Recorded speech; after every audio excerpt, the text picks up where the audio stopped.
تاریخوں کے لحاظ سے دیکھیں تو 8ویں 9ویں 10ویں 11ویں اور 12ویں صدی کی بات کر رہے ہیں، اور 13ویں. اور اس میں جو عیسائیوں کے ہاں جو ہے افلاطونیت اور ارسطو جو ہے وہ ان کی فکر کو عیسائی جواز پیش کیا گیا، یعنی عیسائی تشریح کی گئی اس کی.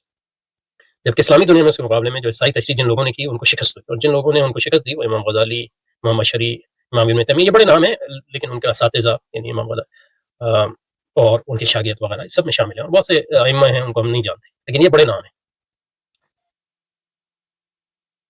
تو مسلم دنیا میں افلاطون اور ارسطو کے پیروکاروں کو امام اشعری، امام غزالی اور امام ابن تیمیہ رحمہم اللہ اجمعین و رضی اللہ عنہم نے فیصلہ کن فکری شکست دی. فیصلہ کن ان معنوں میں کہ مطلب اسلامی دنیا میں مین سٹریم مسلم فکر میں جو ہے ارسطو اور اس کے فکر کا جو جواز فراہم کیا گیا عمومی طور پہ اس کو جو ہے رد کیا گیا. یہ ہے کہ بعد میں رد کرنے کے بعد کچھ چیزیں در آئیں علم کلام میں، خاص طور پہ اشعری، مؤخر اشعری اور ماتریدی کے علم کلام میں وہ چیزیں معتزلہ اور فلسفیوں وغیرہ کے حق میں ایک نرم گوشہ بعض امور میں، صرف بعض امور میں پیدا ہو گیا. اس کی ایک وجہ جو ہے اندرونی خلفشار تھا، یعنی محدثین اور متکلمین کی جو اندرونی جنگ تھی، کیونکہ جب آپ خارجی دشمن کو شکست دے جاتے ہیں پھر اندرونی جنگیں جو ہیں وہ زیادہ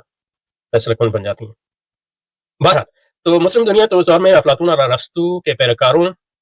کو امام اشعری، امام غزالی، امام ابن تیمیہ وغیرہ نے فیصلہ کن شکست دی اور اسلامی علمیاتی اور روحانی منہج کو محفوظ کر دیا. یہی وجہ ہے کہ مسلم دنیا میں سرمایہ دارانہ علمیت اور سرمایہ دارانہ نظام زندگی یورپی تہذیب اور سیاسی غلبے سے قبل کبھی ابھر نہ سکا، کبھی نہ ابھر سکا. مسلم ماڈرنسٹوں کو اس بات کا افسوس ہے، لہذا Allama Iqbal reconstruction of religious thought اسلام سے لے کر امیر علی کی ہسٹری آف سارسنس جو ہے انگریزی لفظ ہے جو یونانی اور فرانسیسی سے آیا ہے، یہ اصل میں عربی لفظ شرقیوں سے یعنی مشرق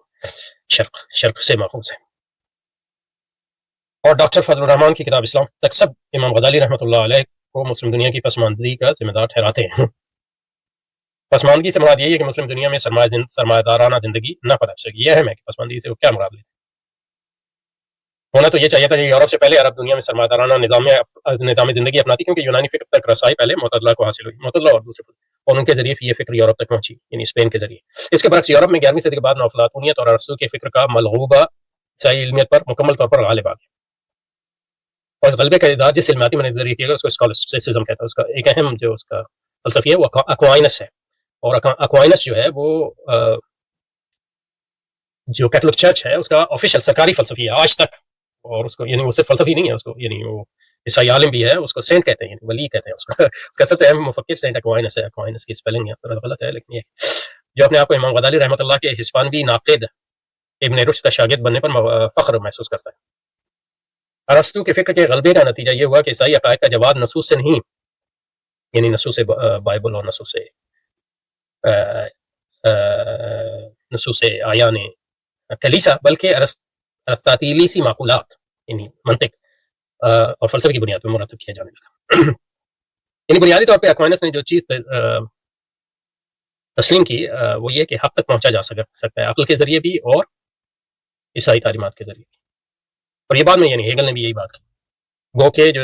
اور عقل کی جو معراج ہے وہ ارسطو کا فکر ہے. تو ارسطو کا اشارے ہی ہے بنیادی. اور تو عیسائیت کی فکر جو معنوں میں عقل کا تقاضا ہے،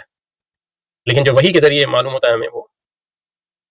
فلسفیانہ زبان سے، اس کی زبان جو ہے عام لوگوں کے لیے زیادہ مفہوم ہوتی ہے، جبکہ فلسفیانہ جو پڑھے لکھے لوگ ہوتے ہیں ان کے لیے فلسفیانہ حقیقت جو ہے وہ زیادہ مؤثر ہوتی ہے.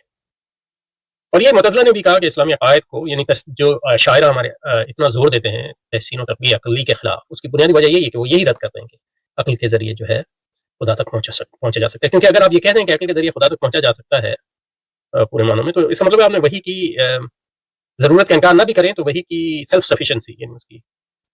کافی ہونے کا جو ہے آپ انکار کرتے ہیں. تو آپ کہتے ہیں دو طریقے ہیں. تو اہدنا الصراط المستقیم ایک طریقہ نہیں ہے، دو طریقے ہیں خدا تک جانے کے. ایک فلسفہ ہے ارسطو کا اور ایک عیسائیت اسلام. ڈپینڈنگ آن آپ معتزلہ ہیں تو اسلام آ جائے گا، اور آپ یعنی عیسائی متکلم ہیں تو پھر جو ہے اس میں ارسطو آ جائے گا اور عیسائیت آ جائے گی.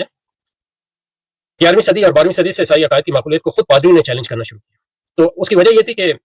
جب آپ فلسفے میں غرق ہو گئے ارسطو کے، تو مطلب یہ کہ یہ بڑا مشکل ہو جاتا ہے کہ اب اکوائنس تو مطلب یہ کہ عیسائیت کا عروج کے زمانے میں تھا، تو جب جس طرح عیسائیت جو ہے پھر کمزور ہونے لگی، تو خود پادریوں نے جن کی تربیت جو ہے فلسفہ اور یونانی فلسفے کے تحت ہوئی تھی، اور نہ صرف تحت ہوئی تھی بلکہ یونانی فلسفے کا کوئی بنیادی نقد نہیں تھا، تو فلسفہ اور ان کے ذہن پر جو ہے فلسفہ یونانی فلسفے کی عظمت چھائی ہوئی تھی، تو آہستہ آہستہ وہ لوگ جو ہے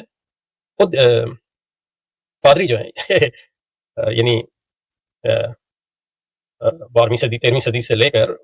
یعنی نومنلسٹ دوز لوگ، اور حتیٰ کہ لوتھر خود ایک پادری تھا، بلکہ منک بھی تھا، صرف پادری نہیں تھا، وہ متکلم بھی تھا اور مفسر بھی تھا بائبل کے وغیرہ۔ تو 11ویں اور 12ویں صدی سے عیسائی عقائد کی معقولیت کو پادریوں نے چیلنج کرنا شروع کر دیا، بالخصوص نظریہ تثلیث جو ہے ہدف تنقید بن گیا۔ لیکن اس کے جب ایک یعنی تثلیث ایک غلط عقیدہ ہے، لیکن یہ کہ آپ اس کو فلسفے کی بنیاد پہ جب اس پہ شک کریں گے تو اس کا مطلب ہے پھر آپ پوری عیسائیت پہ آپ شک کرنے لگے، مذہب پہ شک کرنے لگے۔ اس کے نتیجے میں عیسائیت جو ہے یعنی آپ نے عیسائیت کی تنقید اسلام کے مطابق نہیں کی، یعنی عیسائی روایت میں جو حق ہے اس کے مطابق نہیں کی، بلکہ یونانی خباثت کے اور کجرو عقلی تصورات کی تناظر میں کی، تو اس کے نتیجے میں عیسائیت کی شکست کے نتیجے میں اسلام نہیں غالب آیا، یا جو اصلی فلسطینی عیسائیت تھی جو اسلام ہے اس کی طرف رجوع نہیں ہوا، بلکہ ارسطو اور یونانی گمراہیوں کی طرف رجوع ہوا۔ اس کے نتیجے میں جو ہے موجودہ کافرانہ اور باغیانہ تہذیب، اس کو ہم جدیدت کہتے ہیں، بالآخر غالب آئی اور عیسائیت کو شکست ہوئی بطور تہذیب کی۔ کافرانہ علمیت کو سائنس نے بالخصوص نظر اچھا اب کافرانہ علمیت کو سائنس نے اسکالر سسٹم کے باغیوں سے آگے بڑھ کر ارسطو کے منطق کی معقولیت کو چلے۔ اب جو عیسائیوں نے جو اپنی علم کلام کی بنیاد ارسطو کی منطق اور ارسطو کے فلسفے پہ رکھی، تو جو عیسائیت کے غیر سائنسی عیسائیت کے سائنسی ناقدین تھے، انہوں نے ارسطو کی منطق کو جو ہے دو چیزیں ہوئی اس میں اہم سمجھنے کی چیزیں، اس میں دو تغیرات ہوئے ہیں، دو چیزیں مختلف چیزیں جو اہم سمجھنے کی۔ اکوائنس سے لے کر جو ہے عیسائی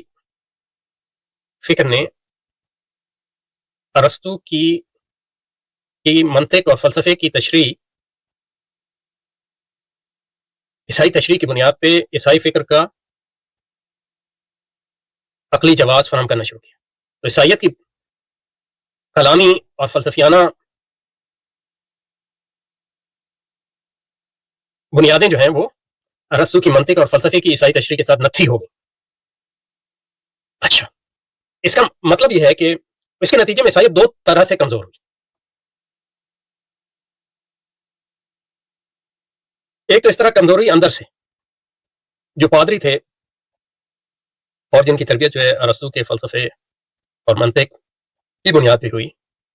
ان کا اپنا جو ایمان عیسائیت سے اٹھنے لگا، یا عیسائیت کے بنیادی عقائد سے اٹھنے لگا، اور انہوں نے جو ہے ارسطو کے فلسفے اور منطق کی بنیاد پہ عیسائیت کی تنقید شروع کی، اور یا عیسائیت کی غالب تشریح کی تنقید شروع کی۔ یہ تو ایک ہے۔ اور دوسرا یہ ہوا کہ کیونکہ ارسطو کی منطق جو ہے عیسائیت کی فکری بنیادوں کے ساتھ نتھی ہو گئی، تو اس کا مطلب ہے جن لوگوں نے ارسطو پہ تنقید شروع کی، جو عیسائیت کے مخالف تھے یا مخالف نہیں بھی تھے، تو ارسطو کے فلسفے اور منطق پر جو تنقید ہے وہ اس کا بھی نتیجہ یہ نکلا کہ عیسائیت کمزور ہوئی۔ تو عیسائیت ایک تو اندر سے کمزور ہوئی ہے، اور دوسرے لوگ جو جنہوں نے سائنسی یا غیر سائنسی بنیادوں پہ ارسطو کے منطق اور فلسفے پہ تنقید شروع کی، اس کے نتیجے میں بھی عیسائیت کمزور ہوئی۔ تو یہ دو طرح سے یہ چیز جو ہے کمزور ہونے لگی۔ یہ سمجھنا بڑا اہم ہے۔